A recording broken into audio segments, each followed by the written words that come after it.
Hello and thank you for joining. This is Vinny Borelli. It's Make It Happen Monday. Hope you had a great start to your week. And you listened in last night for Significant Sunday. I had some prior engagements, so it was a pre-recorded I did earlier that evening. And hopefully you got to listen to that. So tonight I want to talk about failure mechanisms. You know, we in the past have, we've talked about success mechanisms, right? And tonight we're going to talk about failure mechanisms. A lot of people I know, since I've started my entrepreneurial, I guess, road to success, if you will, since I started back in the 90s out of college, trying to do my own thing with my education or even without it at times.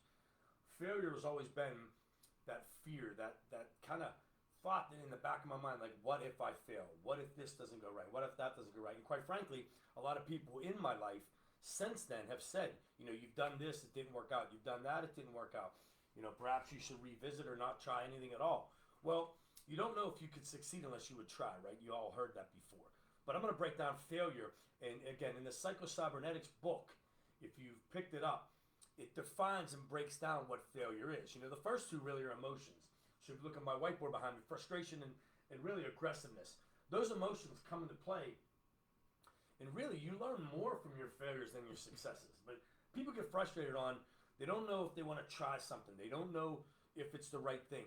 And the best in the top, really, ones that condescend and destroy your dreams are family, friends. Like, they're at the top of the list for the people that'll really crush your dreams and not allow you to pursue your desires, your passions.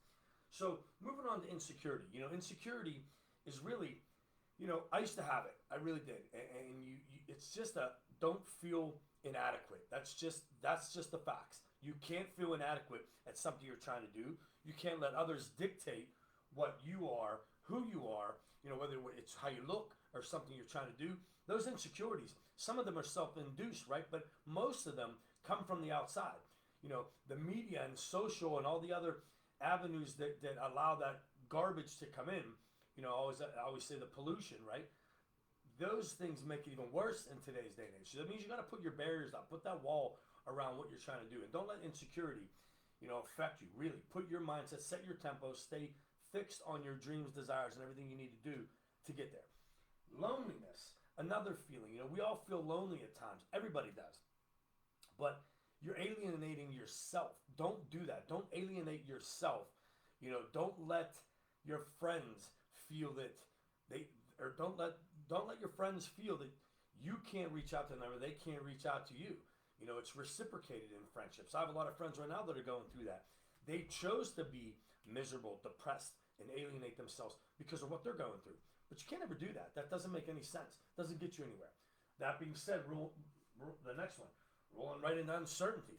You know, uncertainty is the greatest mistake that anyone can have. Uncertainty what they can do. In fact, Elbert Hubbard quoted, the greatest mistake a man, now listen up, the greatest mistake a man can make is to be afraid of making one. Did you catch it? I'm going to repeat it. Elbert Hubbard quoted, the greatest mistake a man can make is to be afraid of making one. Think about that for a second. You don't know if you're going to fail or succeed unless you try it. So making a mistake is, again, it's a developmental stepping stone to learn and to get better at whatever your craft is you're working on, your talents, whatever those goals and desires and passions are. So just go for it. Make it happen. Resentment really, you know, I got some notes on this. It's the excuses we make. I was resentful. You know, you blame all these other outside factors when you really need to look in the mirror and look at yourself. And again, like I said last week, hold yourself accountable for what you do. Everyone wants a guarantee on everything in their life, but no one wants a guarantee on themselves. If you do this, this is what you'll get. Don't be resentful and don't blame the government, the media. You know, people blame everything and have all these excuses, but they're really your own shortcomings. You can't blame and point the finger. You know, that doesn't get you anywhere. So follow me here on the last one, emptiness. Emptiness is really the people who don't ever want to be fulfilled or be successful, be happy. You really, that emptiness, you should never feel empty. I get we all have losses, we all have hardships and breaks, and believe me, I've been through most of them. Heartbreaks, death, whatever it is, loved ones that hurt you, even friends that hurt you, even today, currently. But you can't feel empty. There's so many things, so many resources to not feel empty. So if you're always empty, change that. It's a mindset as well. So hopefully you follow me on that. The boom, as you know, as I'm going to say at the end of every one of my chapters is, are you afraid to fail or to take that chance to fulfill your desires? So you're afraid to fail or take that chance, take that leap to fulfill your desires. So listen up, try it, give it a shot. Again, Make It Happen Monday is all about making it happen in your life, not mine. I'm just here to help and want to be that liaison from where you are today to where you want to be.